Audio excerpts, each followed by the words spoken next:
morning. Hello. Assalamu We're just so alaikum. close. Wa alaikum salam. Shalom. Konnichiwa. Konbanwa. Oyanganaseo. Or anything else that fits you. Trasfuchen. Appropriate because where we are, this is your brother Farouk Hunter. And this is the voice of freedom from Astana, Kazakhstan, now known as Nur Sultan. Just as a really quick reminder, because a lot of you will say, where in the world is Kazakhstan, brother? We are from our coastal offices, also the Freedom Connect offices, part of Freedom Nation, here inside Astana, Kazakhstan, which is also the center of the new Silk Road. And it's also the center of the old Silk Road, but it's also definitely the center of New Silk Road. What you see here is a beautiful map with all the layouts of the Silk Road and the maritime Silk Road that's being built by China and funded by China. You hear these big Asian projects, so forth and so on. If you don't know anything about it, then that's another show. We'll talk about that later. But we are dead in the center in Astana, right? And we are here bringing you the news that matters to those who are seeking freedom. Freedom, again, is those people who are seeking a means by which to provide their needs for themselves without being controlled or forced to tend to the needs of other people, as it says in the Principles of Freedom. Now, we're going to introduce a new format to you because typically when I talk to you guys on Facebook, it's typically live, and I'm typically at Freedom Labs in Atlanta, Georgia. Slightly different now. We are going to bring you a little bit more information, more detail about current things that are happening in the week around the world that you most likely don't even know are happening at all, but are highly significant to our ability to negotiate our futures on our own, to develop our own platforms where we control our own lives, right? That's what freedom is all about. First, we're going to cover top 5 stories, and after that, we're going to cover a piece that we call Don't Sleep on This. That means this is information that you need to know in order to move forward in your path to freedom. Last but not least, we're going to wrap up, have a couple last words, and then we're going to post this entire thing on Facebook and on YouTube and on our website, freedomnation.me/voice. On Facebook, if you're following us on our main page, on our Fruit page, or on the Freedom Nation page, or any other Freedom Builders, Freedom Institute, you will be able to join our watch party. Our watch party will then include anybody, and we will also sit in it and talk with you, comment with you, answer questions, and do all that as we watch this broadcast live. Now, without further ado, jumping into it, we're going to pop into our first segment, which is the top 5 stories. Our top 5 stories now, as it so be, as it is laid out. The first one that we're going to talk about is we are going to talk about, wait for it, the U.S. is officially out of the climate deal. Now, jumping over to our shared screen, there's a piece of news that we'd like to share with you. And by the way, in all of this, we'd like you to see exactly where we're getting the news from. Need you to be aware of where this information is coming from so you can do your own research. You can go in a little deeper and see what's happening. Now, this piece of news came out earlier, November 4th. The U.S. is now officially the only country to pull out of the Paris Climate Agreement. Right? Now, this isn't just about giving you news. What we want to do is show you connections, let you know how this information is attached one to the other and rolls right into other things. The Paris Climate Agreement has all of these other countries in it. And as if you don't forget, we were actually at COP22 inside Morocco when Donald Trump announced that if he became president, he would pull out a climate deal. We heard the announcement that Donald Trump had won, and I can tell you that the attitude at the climate change conference in Marrakesh was somber. There were so many leaders wondering if Trump was actually going to do this and he was going to pull out of the climate deal. And he actually did do it. And one of the things that is really bothersome about this, the fact that he pulled out of the climate deal, is kind of where it puts us and the fact that things don't match up. So we talk about climate change not being real. Well, immediately after this, and we know news is connected, right? There's certain agendas that are going to be fed, so forth and so on from news sources. But here's a real interesting piece to add to that. This came out literally a couple days before. And this is about the rising seas will erase most cities by 2050. Now, this is not just the cities you think some cities over Cambodia, so forth. There's Vietnam underwater, but it also includes, not just Thailand, but also New Orleans. There's China, India, right? There's Egypt, Iran, Iraq, and the concept is that New Orleans, parts of Florida, other parts of the United States will be completely underwater by 2050. Now, this is due to rising seas that just literally because we never put them in check, kept on creating more problems until there is no river at all. Now, other thing I want you to really pay attention to, and I've said this before in different formats, you need to pay attention to the year 2050. Now, me myself, I'll be in my 70s in 2050. I know a couple of things about people who are in their 70s. I will not be in the position nor the condition, if God gives me the time on this earth, to be picking up heavy logs and changing the world. It's more about trying to live a quality of life and a high quality of life. It's about being happy with your family and doing things that you enjoy during that part of your life. And the truth of the matter is if we continue down the path that we're going, 2050 is going to be horrible. It's also the year where the world's population will double. So we're talking about 14 to 15 billion people. There are 7 billion people on Earth right now.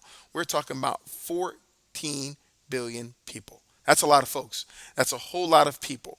And if you haven't surmised and put this together, climate change, loss of land, shift of people to urban centers, so forth and so on, it means that if you can't negotiate your family's future, it will be totally dictated by somebody else. And as the resources start to thin out and more things start to become a little hazy, you will be on the bottom of it. By the time we end this top 5 stories, I'm going to take you to a part of how serious so many other countries are taking climate change and the reality that 2050 might be a year that we have to look elsewhere in order to have a high quality of life.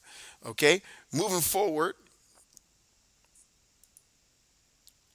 let's jump a little deeper, right? I'm going to go past this right now. I think I have some of my things out of line. I want to go into another set of our story. Our second part is another big story that you might not be paying attention to is that dam in Ethiopia. Now, I know that sounds funny, and no, I didn't curse because I just made it out. DAM, not DAMN. It's like, when you're a kid, you say Van Dam, right? So we didn't. So that dam in Ethiopia. And you're wondering, what in the heck does this little piece that I'm showing you about Trump speaking with Egypt's Sisi to back in talks on disputed Ethiopia dam has to do with this? Well, let me explain. Here's the funny thing. The dam in Ethiopia is being contested by none other than Sisi, the president of Egypt, who is, by the way, friends with Donald Trump in several different levels. Now, the funny thing about all of this is how it all ties back together. Yes, we're on the Silk Road. This is China's big push, $20 trillion, over $4 trillion already spent toward this initiative. $4 trillion. I didn't say billion. Get your numbers straight. Understand the scale of what I'm talking about. This kind of money has already been spent on this initiative. Trump is doing everything he can with his powers as president to stop China from moving forward to bring Asia, Africa, the Middle East, and other parts of the world back to their glory, to where they were.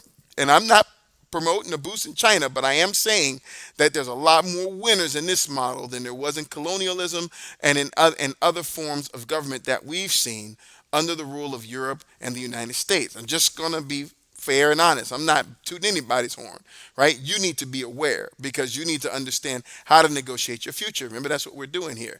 But look at this piece. Sisi is saying that the dam that is in Ethiopia, that is damming the Nile, will cause several problems for Egypt in regards to climate change. Oh, what? How is Trump shaking hands in one picture, backing up a claim against that supports climate change and affecting the climate, and then on the other hand, pulling our country out the climate deal? Right? So Ethiopia, question is, why does the dam make so much sense? Well, first of all, you got to know about a couple of projects that are going on inside of Ethiopia. Now we're going to go back here to our landfill because this is not a landfill. What this actually is, and just back this up real quick, is this is Ethiopia's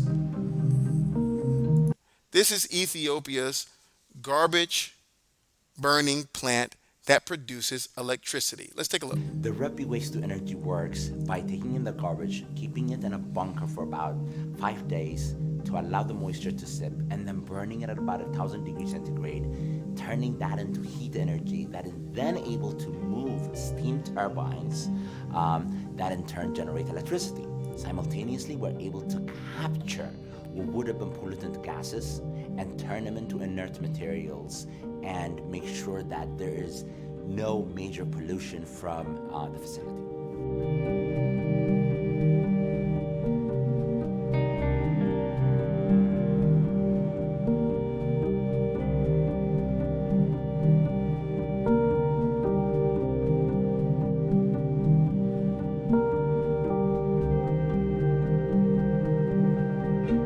The impact is 5 million people are breathing much better air. A significant amount of methane that would have gone into the environment is averted.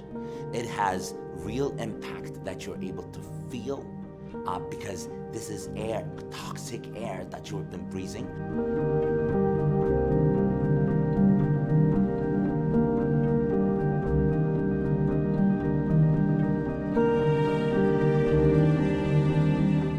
Have this facility that is taking this much garbage, with almost a total of 500 million kilograms of garbage for the whole year. Now, you don't have to dump that in new landfills. That is land now that could be used for constructing housing, doing other projects. We have precious land that is now kept out of being a storage for garbage forever. Because once you've used the landfill, even if you cap the landfill, there is land that is no longer valuable and usable to the community. So in cities like Lagos and Dakar and Abidjan and Nairobi, you have landfills, open dumping sites that are similar to Repi, that are causing a significant amount of damage to the environment, to underground aquifers. And we have added even additional modern technologies that are able to come hand in hand to generating electricity. And these are, for example, projects like insect farming, where we are able to channel the additional amount of food waste that is coming in to be able to capture the food waste, feed in black soldier flies that grow. So as soon as they hatch from an egg stage, that grow 10 times their weight within 10 days. And we're able to capture them and turn them into chicken feed and fish feed that farmers are able to use. That reduces the amount of chicken feed that you need to grow that has been competing with human food. So we don't have to keep going down this to realize that Ethiopia is doing darn good when it comes to making really innovative stuff and trying to solve some of the problems. You know, when we were kids, everybody wanted to show you Ethiopia and always try to show you somebody starving. They still try to talk about the majority of poverty being Ethiopia. And these things have their value, they're real to a point. A lot of us understand that a lot of that poverty in Ethiopia was caused by wars and other things from colonialists who couldn't take the country. Notice what I said, right? That could not take the country because Ethiopia is a country that has never been conquered in history. That's huge. That's really, really, really huge, right? That Ethiopia is one of the strongest in the sense of their history and in the sense of their modern standing as far as never being conquered, never being colonialized countries in the world. That is a black country, right? But we keep seeing negative things about them. We keep seeing that is going on. And as they're pushing forward to grow, we see outside powers once again trying to force themselves on. Now, that's not to say that Ethiopia has not succumbed to several different powers that be. And one of the things here, we have a little bit more information. I want you to see that. That's over here inside of this wonderful called opinion. Right, Ethiopia must show flexibility on Egypt's Nile share. Right, this is the size of the dam, Ethiopia's Grand Renaissance Dam. This is about bringing power to all of Ethiopia. Okay, and what you don't maybe not know if you haven't lived in Africa is that there is a constant issue with the power going off, like all the time. I mean, it's a constant thing. Even inside the bank when I was in Nigeria in Lagos, the power went off in Lagos, and that was huge. That wasn't small, that was huge, right? I mean, imagine being at your bank and the power goes out in the bank. There's all kinds of things that be solved there, but Ethiopia is trying hard to solve its problems. In the midst, though, of Ethiopia solving its problems and seeing these benefits, things like this, and that is this reduction in overall, the growth is leading to poverty reduction. Let's watch a little bit about that, right? I'm gonna leave it on the screen. Over the past 20 years, Ethiopia has been among the fastest growing economies in the world. This growth has had a positive impact on poverty reduction and helped to reduce the number of people who live below the international poverty line by half. According to the World Bank's latest economic update for Ethiopia, although poverty continued to decline mainly in urban areas, the living standard of Ethiopians, especially those in rural areas, did not improve much. Nuti bishaanis achitti ilmaan namaa rakkataa jira. Waan kana ta'eef bishaan sanis achitti arganne keellaa fayyaa sanis hawwii keenya waan qabnuuf ilmaan keenya illee achi keessatti haala nu baratuuf haalaan bu'aa guddaa barbaanna haalaan fedhii guddaa qabna jechuudha. According to the reports, although Ethiopia's economic growth is still strong, it has been slowing down over the past year due to the decline in industrial growth. The lack of external openness, rising international oil prices, and an overvalued exchange rate will also continue to have adverse effects on Ethiopia's competitiveness. This may also limit the development of manufacturing, the creation of jobs, as well as exports. በጣም በከፍተኛ ወጪ ከሁለት ዓመት በፊት ትልልቅ ዘመናዊ ማሽኖችን በማምጣት በኤክስፖርት ስታንዳርድ ሳይኔጆችን በማምረት የሚገኝ ካምፓኒ ነው። አቫስቶች እንደ ቢዝነስ አሉ ብዬ የማስበው የባለሙያ የእውቀት ችግር አለ፣ የቴክኖሎጂ አጠቃቀም ችግር አለ፣ የመረጃ ችግር አለ፣ የባለሙያ ችግር አለ። ዋነኝነት እነዚህ ናቸው። ገንዘብ ችግር አለ፣ ፋይናንስ። Let's pull back a little bit and take that. But what I want you to see is that there is growth in Ethiopia. There are problems and issues. Their next door neighbor, Djibouti, has become the first, open trade or trade free zone inside the trade free zone inside of Africa. It's one of the key spots on the New Silk Road. That's to be said, right? We can roll back a little bit. I can show you that, right? If you look over here at the Maritime Silk Road, you'll see that here in Djibouti, there's actually a really huge presence from China, and that's next to Addis Ababa. Actually, you can go from Addis Ababa 1 hour into Djibouti, and then you can reach all the happenings that are happening through Asia and the rest of the world. So Ethiopia coming online full is a necessity. But they have been doing it by taking on a massive amount of debt from the Chinese and from other organizations, definitely Chinese the most. And those dams and other things are the things that they need to be able to reach the successful point in their production so that they can then move forward and build their economy. Let me tell you a little trick that you might not know. What happens when you can't pay back the Chinese quick enough, they take over the projects for themselves and they pay themselves back. So there's something to be said by the fact that there's another piece we're not talking about, and that is that literally 3 times more money from China goes into Egypt right now in the Suez Canal projects in new capital city Cairo than in any country in the entire world. The fact that Egypt is now giving problems to Ethiopia when it comes to actually building the things that help them fix and finish what they're trying to do, it's kind of like a, stab in the back, so forth and so on. So what happens on the backside of that is you have this economic mess, right? The economic mess is that people start to lose jobs, they lose faith in the system, there's problems, and then they start to actually revolt. And if you have a president that likes to keep his hand on top of people, the revolt and the this, and you know for a fact, I got an issue with revolting. right? If you just go out on the street and you protest, yeah, you might have change, but you never know what come from it.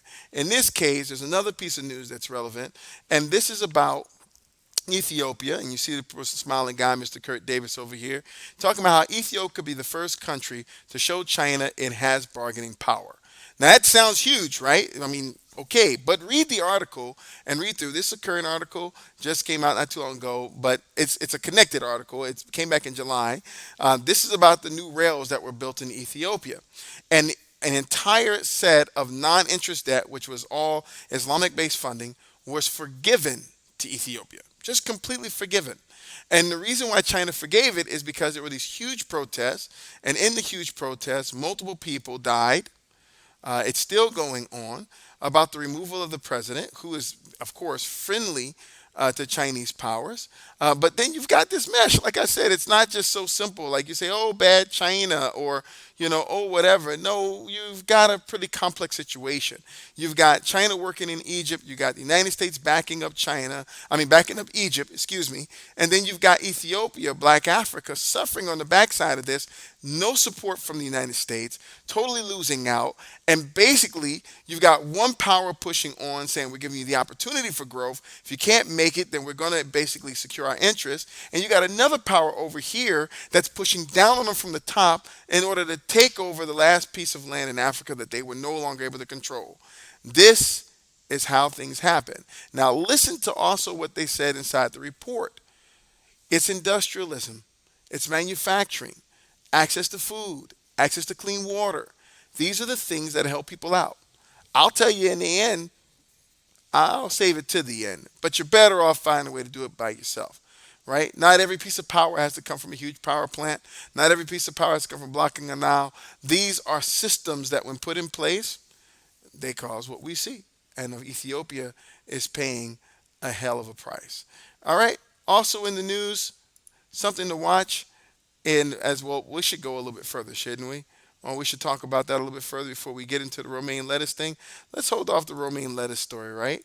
Let's hold off the romaine lettuce story. I think you need to know a little bit more about Ethiopia and what's going on there. We can spend just a second more time on that, right?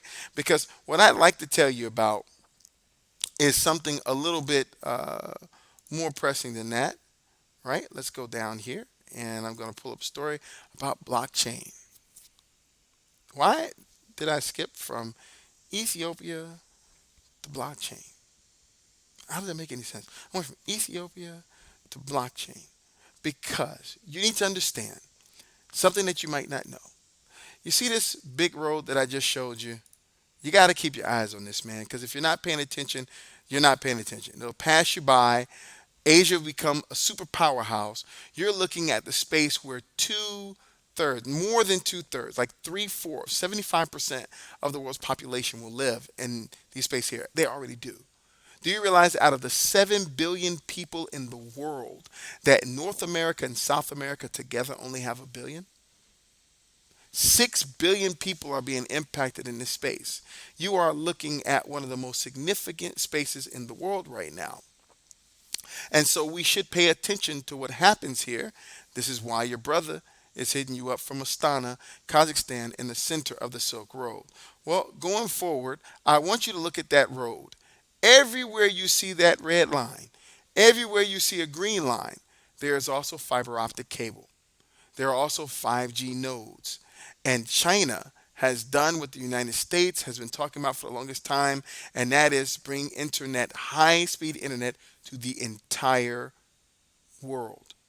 Now, it's not all turned on yet. It's not all live, but all the infrastructure in the roads have been laid down. Most of the wire has been pulled out, and this is physical wire. Don't forget, when you talk about internet, this is physical wire, right? So connectivity requires true connectivity, actual wires touching one another.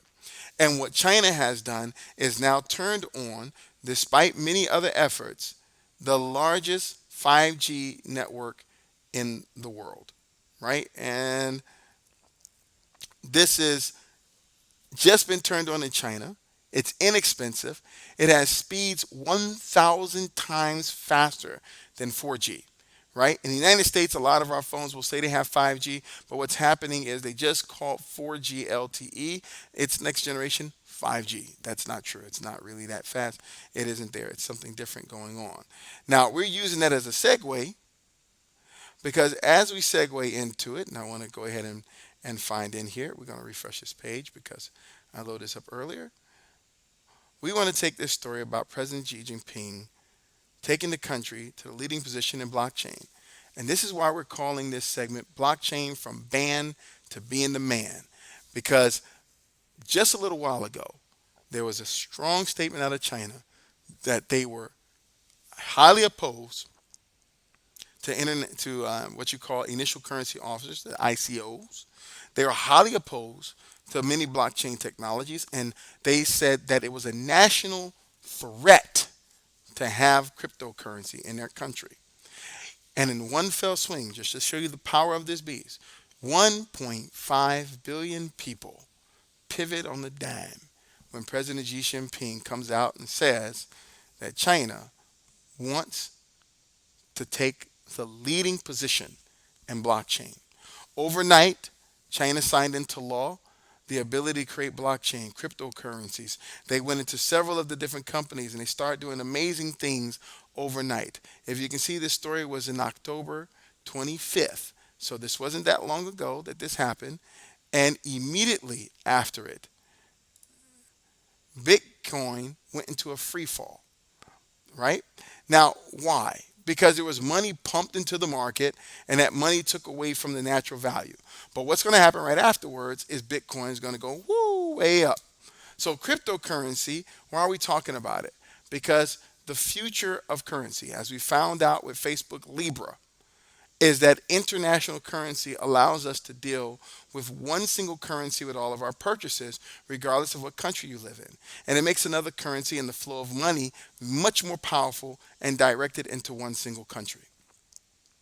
Now, Libra got a lot of blast because it looked like Facebook was trying to do what these countries are trying to do by sucking in that energy. The reason China had a problem with blockchain in the first place is because it took a lot of that energy away from its own currencies and currency situation. I'm not going to use the word manipulation, but just the entire currency market. But now you've got them in a position where they're saying they want to be the center of that. And overnight, there was 35 different projects launched inside China. And when those 35, seriously, like 35 different projects launched in China. I mean, really serious stuff. I mean, I just want you to see some of the news. You can research this on your own about the blockchain fence, right? These 35 projects, let's share this. 35 crypto projects as President Xi pushes blockchain. Just kind of came out of nowhere. The power of China when it comes to impacting things, especially currency, is amazing. And these pushes, you need to get real with it, okay? When you have a currency of your own, you decide where it gets spent, what resources come into it. I want to take a second to talk about currency. First of all, currency by itself is not important. What is important is what currency buys. Currency buys stuff. More important than that, currency changes stuff from one material to another. Maybe you don't get that. Let me say this, because see, I have some brothers that are on our Facebook right now going through this whole litany of stupidness about what currency is. These claims about gold is the real currency. All this is garbage. Gold has no value. When was the last time you ate gold? When was the last time you even put on a full-blown gold outfit that felt good? When was the last time you did any of these things that brought value to your ability? Remember, freedom is the ability to provide for your needs. When was it anytime gold solved an immediate need outside of its use as currency? Nada. Gold, like any other currency, simply is a means by which for us to trade with one another. And the primary use of currency is to convince a man or a woman, any human, to actually use their labor to convert something like wood into something like paper. Because that takes labor. That takes actual, even if you use machines, the machines are run by labor, right? We still have a guy going down to a coal mine, getting the coal, putting it out, getting it into the burners, after the burners, turning the turbines, supplying the power, electricity goes down, runs the machine. So at all times, currency makes humans move and it transacts things. It is an incentive towards humans. And having a currency to trade with is what really allows you to then center the production of that currency. Its true value is what it can produce back into your space and to control how it happens throughout the world. This is the power of owning currency. And now that the blockchain is here, now that you have things like IOTA, it's not the only standard, by the way. You have blockchain things like that Hyperledger. Right across from us, right behind us, we have Bitfury. They have their own Hyperledger version. They belong to the IBM group as well, the foundation that's focusing on doing standards around blockchain. There are lots of different things out there. Blockchain is just a technology. Please, brothers and sisters, don't let anyone fool you. Nothing is ever blocked by or backed by blockchain. It's the stupidest thing I have ever heard in my entire life. Blockchain is a database. Nothing can be backed by a database. We're here at Coastal. What we do is data. It's what we do. It's literally what I'm looking for, a card. I'm going to share a card with you, right? We do data. That's what we're in the business of. We do data. Where's that? You see that? Data. That's not a shameless plug, right? We do data. So we understand data. We understand the blockchain is just a way of storing data in a no trust system. That's where everyone shares the same amount of data on their block, their individual node or device, right? And then they validate it against one another to ensure that the ledger is right. That is a process, a methodology for ensuring the currency is good. But what backs the blockchain is people's belief that it has value. It's belief in the currency. This is a fiat-based currency, okay? Blockchain definitely is. All of them are. Gold is a fiat-based currency because gold's value goes up as currency values go down. People stop believing in the economy and they believe in gold. And because they believe in gold, they buy more and it drives up the price. Supply and demand, basic concepts, okay? But currency, even beyond all of that, still is about its buying power. So if me, the human, I believe that the currency can do something for me, I am willing to give you more of my work, more of my labor to transfer the product one to the other. And that's where we drive value. You can't fight wars with gold, my friend, but you can do it with tanks, planes, and all other kinds of things. You can't feed people. You cannot let people drink. You cannot house people with gold. Neither can you do it with Bitcoin. But controlling the currency does mean you control the things that allow you to do so. And that is absolutely what is important. So let's take a little bit of a shift, right? We're going to kind of, I had some more pieces here. You know, there's some warnings here about Bitcoin and so forth and so on. Here's a little information I just wanted to share with you about a system called Hyperledger. That I talked to you about different kinds of Bitcoin, whatever. I'm just giving you these things because I want you to look them up on your own. There's IOTA. IOTA is a different standard for a blockchain. Moves a lot faster. It has the 3 nodes here because it only confirms what's in the ledger across 3 nodes, not the entire block, not the entire chain, which makes it a lot faster. It makes it speed up the more it goes. So these are just different ways the blockchain works, different ways that we can do this. I just want you to understand is that blockchain is not some magical thing. It is a database. And just as a last little note on this whole thing, right? Currency is one thing. That's cryptocurrency, currency that's held electronically in the blockchain. That's a data record in the blockchain, okay? But the blockchain itself is a database. To show you that, here's a couple of real-world examples of what the blockchain is being used for. For instance, like this Travelport hotel that settles commissions on the blockchain, right?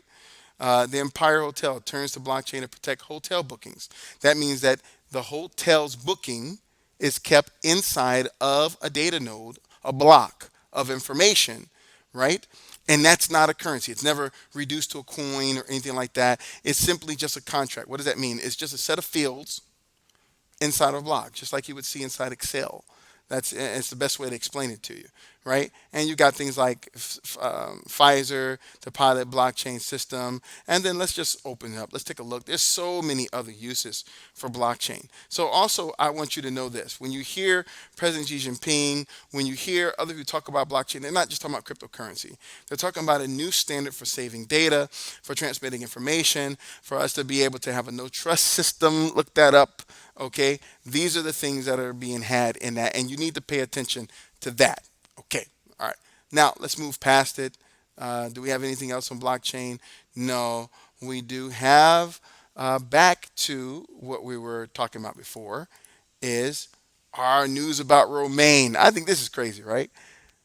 So there's a warning out by the CDC, and you need to be aware of this. Okay, don't take this lightly. Please don't take this lightly, okay? I need you to actually pay attention. We've got Thanksgiving coming up, and I know a lot of people celebrate Thanksgiving, and I know a lot of people are into it, so forth and so on.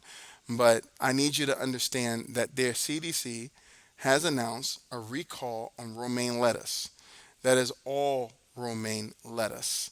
Okay, it's not good for your consumption. I didn't want to pull up a news article. I saw the news article, but what I wanted to do, so you understand that this is serious, is pull up the CDC article directly from the CDC. Now, on Fox News, this was recently saying, I know we don't really listen to Fox News very much, but it's such a serious thing that it's out there. E. coli infections are linked to romaine lettuce. This is earlier this year in January, but it also extends. I want you to know that this food safety alert has been out almost half the year. Leave romaine lettuce alone for right now. Okay? Things grow in a grow year. They are not necessarily good. We can back off of it for a minute. I also want to just cap off some of what we were saying before. When we talked about Ethiopia, when we talked about all these other things, let's look at this 2050 date. Please don't sleep on this. Every sign is there that 2050 is going to be a heavy year.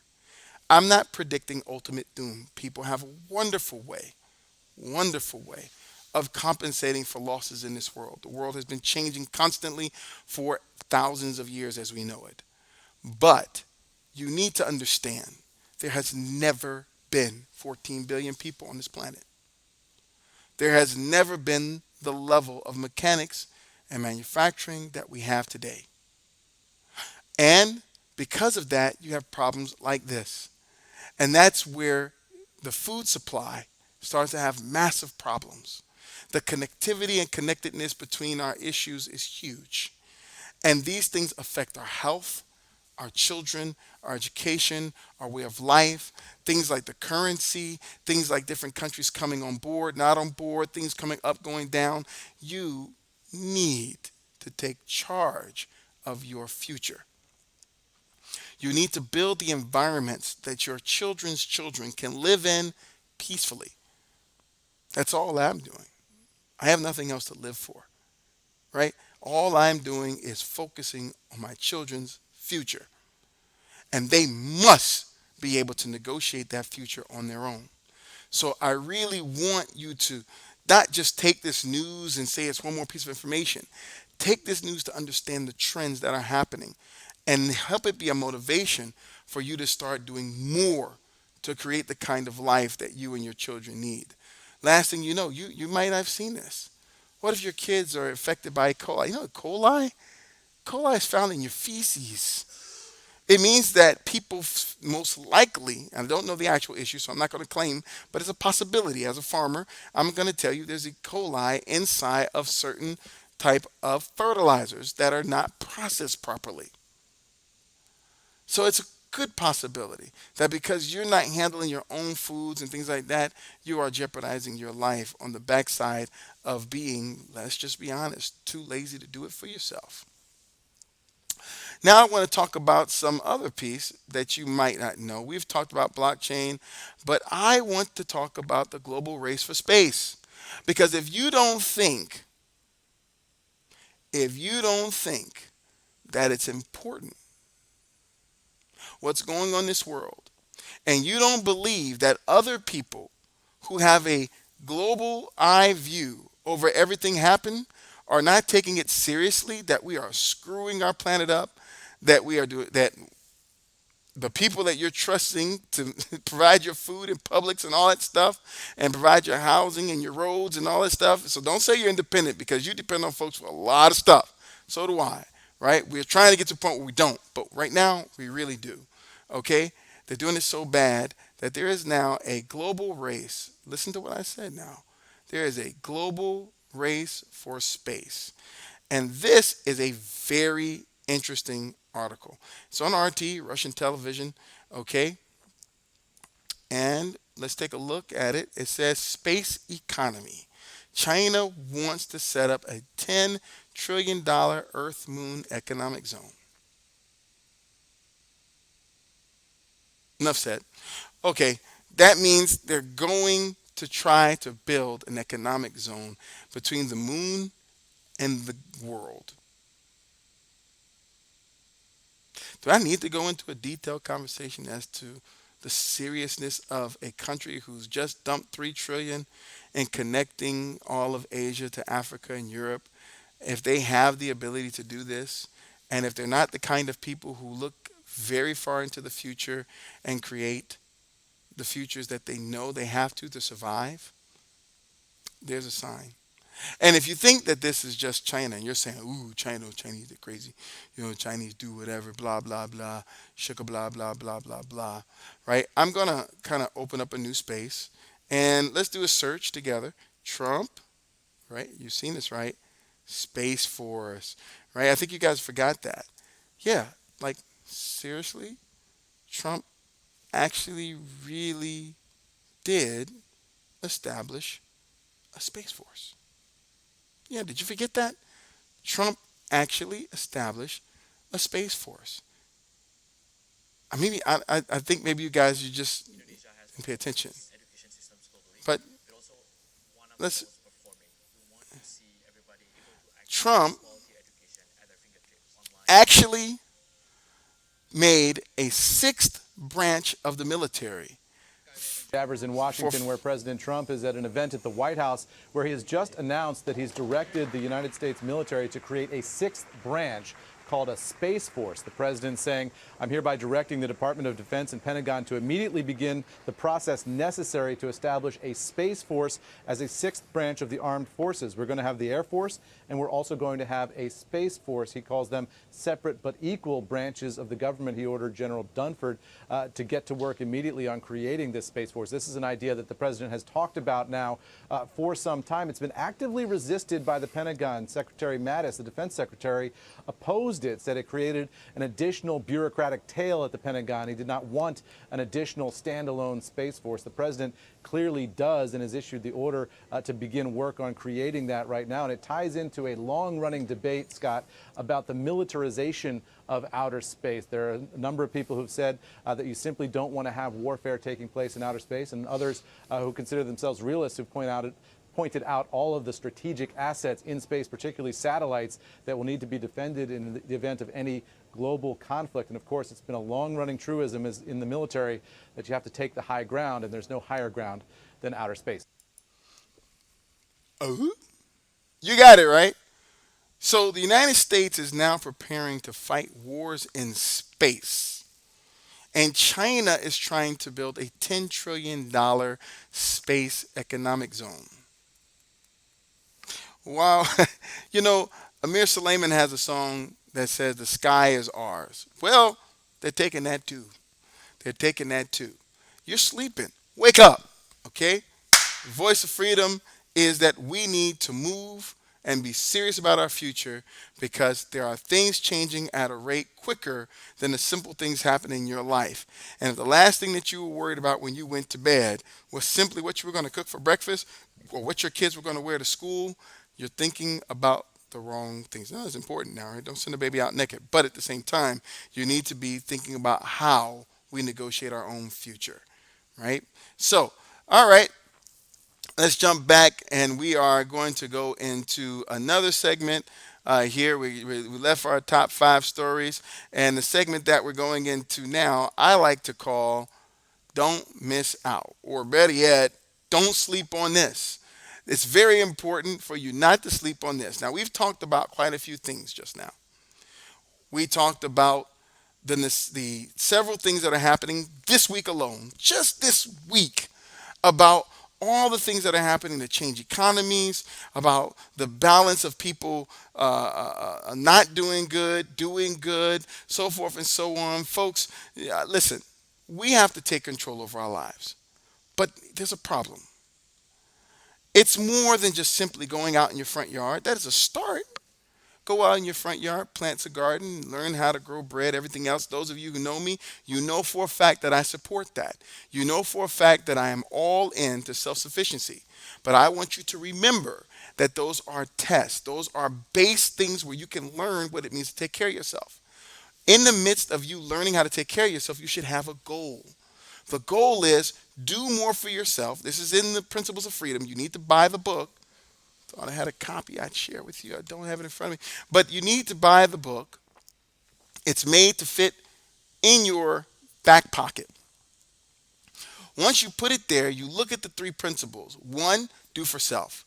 2, do for others. That means do so well for yourself that you do for others.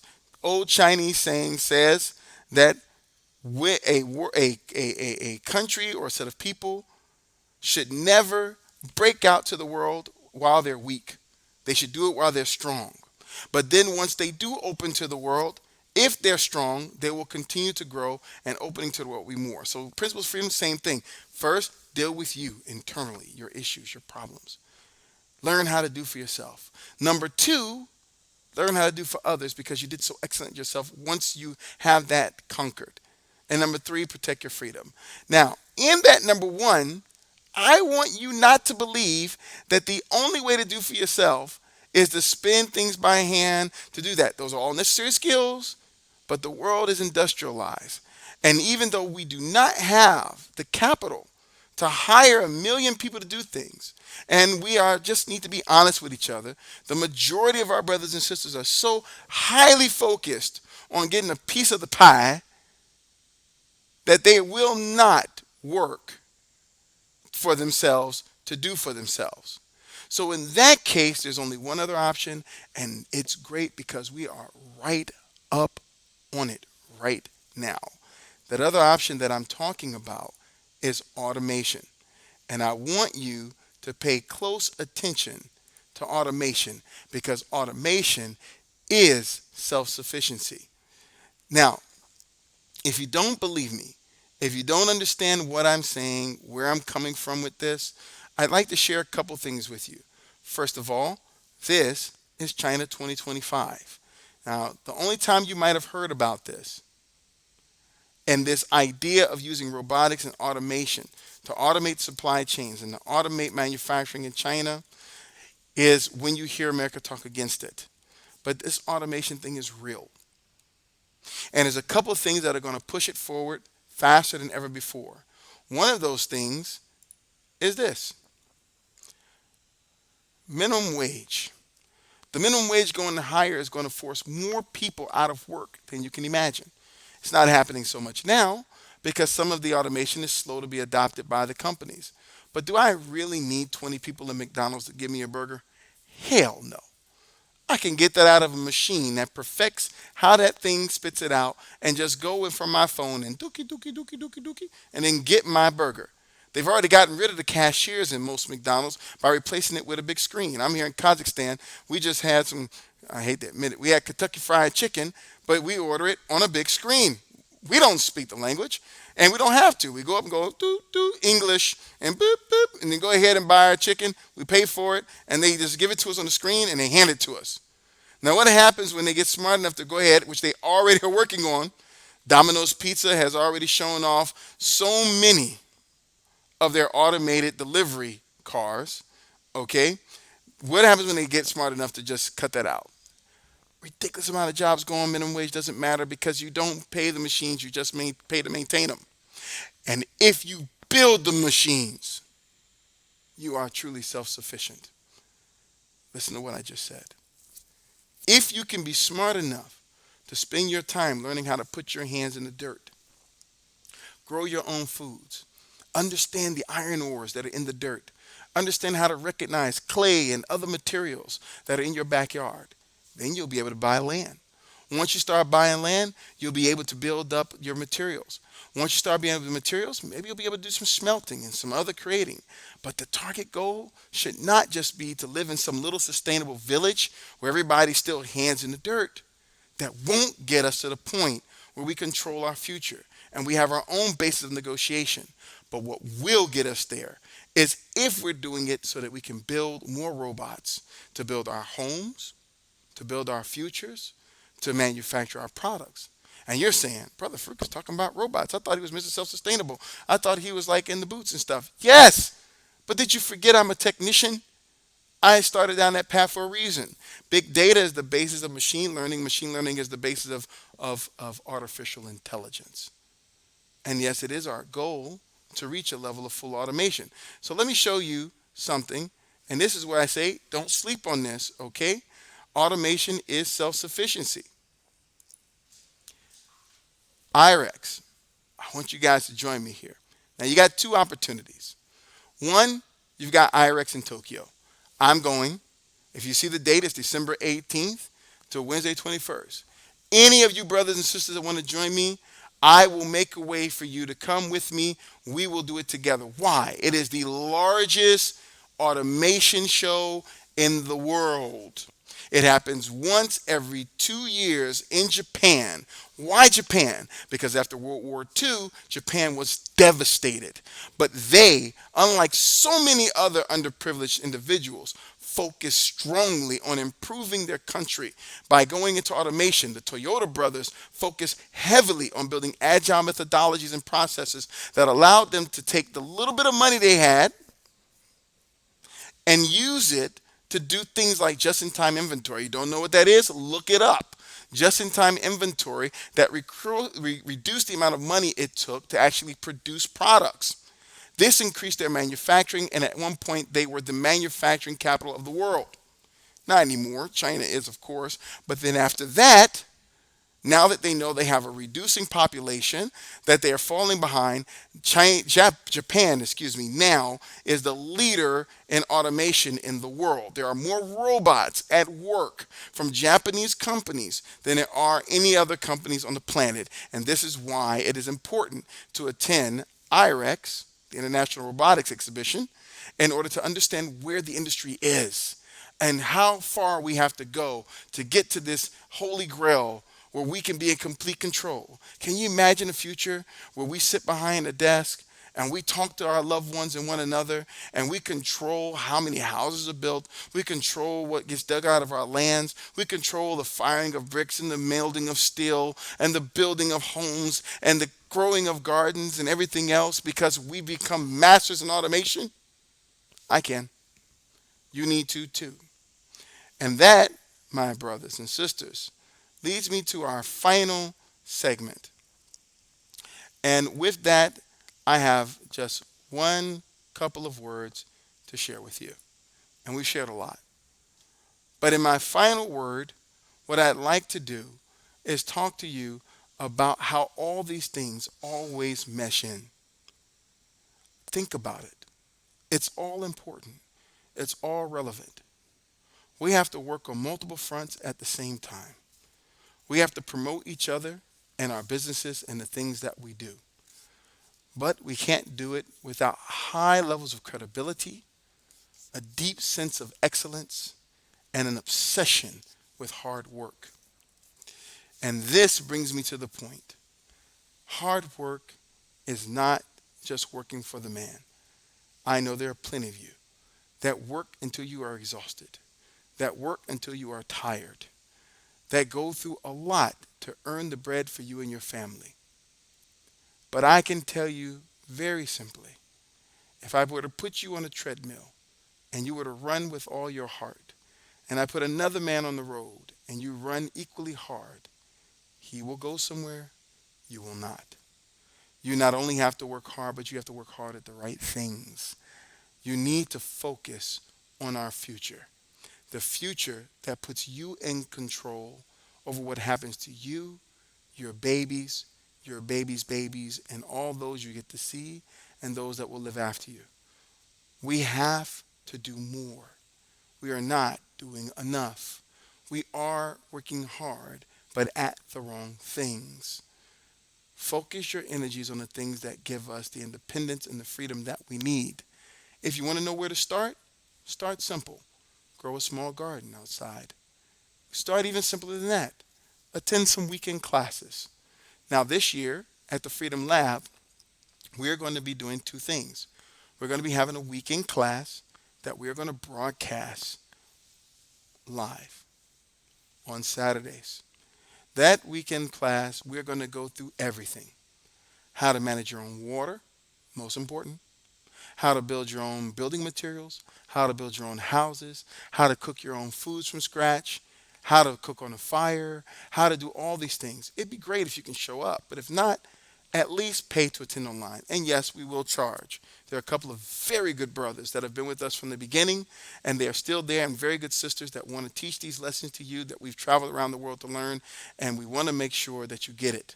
So if you want to take person, if you're in Atlanta, Freedom Labs, we'll start posting the links later. Other than that, you can go to freedomnation.me/apply. freedomnation.me/apply. freedomnation.me/apply. Fill out your Freedom Citizen profile. Once you fill that out, we'll update you of when the classes will be. We'll tell you of anything that's going on. We'll educate you about any kind of trips that we're making. And in addition to that, every time this show comes out every week, you'll get an update and you'll get an invite to the watch party.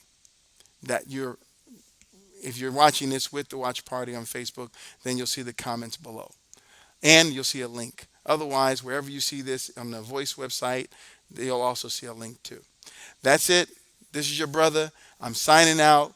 That's all I've got for this week. And next week we'll cover more. Once again, assalamu alaikum, shalom, konnichiwa, ohayo gozaimasu, and everything else to everybody else.